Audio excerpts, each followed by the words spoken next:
Bismillahirrahmanirrahim. Assalamualaikum warahmatullahi wabarakatuh.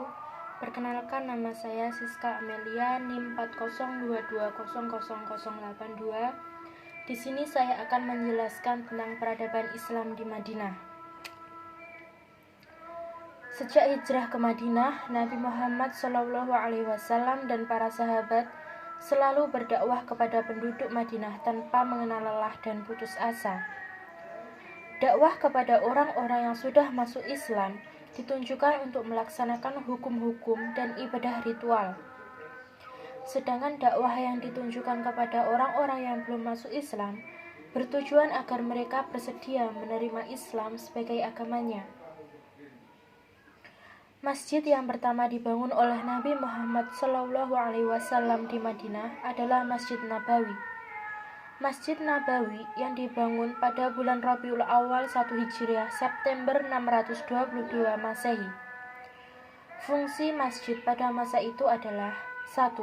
Sebagai sarana pembinaan umat Islam di bidang akidah, ibadah, dan akhlak. 2. Dijadikan untuk tempat belajar agama Islam yang bersumberkan pada Al-Quran dan Al-Hadis. 3. Sarana untuk menyambung tali silaturahim antara kaum muslimin. 4. Sarana sosial. 5. Tempat bermusyawarah. Dan yang terakhir, tempat untuk menyusun strategi perang. Untuk membangun perekonomian dan sarana penyebaran ajaran Islam, Nabi mendirikan pasar yang lokasinya tidak jauh dari Masjid Nabawi. Pasar tersebut telah merubah sistem pasar Yahudi dengan pasar Islam. Dengan kehadiran pasar yang menganut sistem perekonomian Islam, disambut baik oleh masyarakat Madinah karena mampu menyuguhkan semua pihak dari riba dan keserakahan. Pasar ini menjadi urat nadi perekonomian yang pertama yang berpusat di Madinah.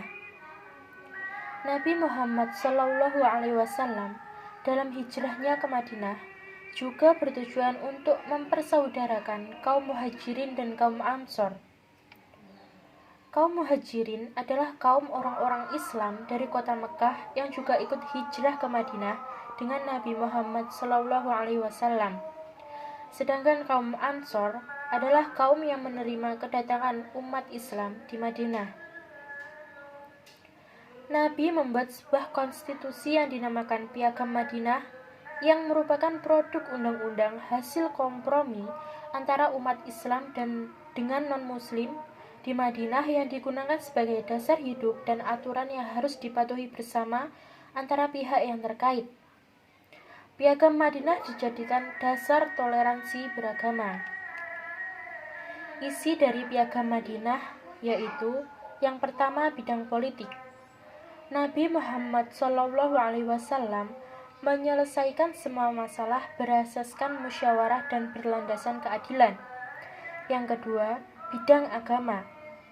Rakyat Madinah bebas memilih dan mengamalkan agama masing-masing.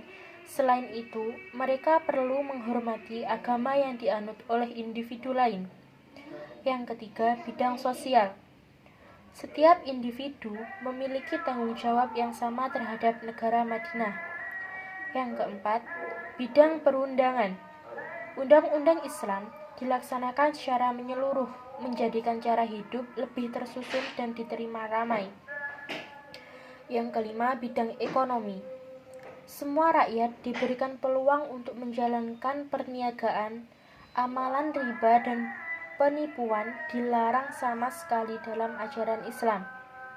Yang keenam, bidang pertahanan.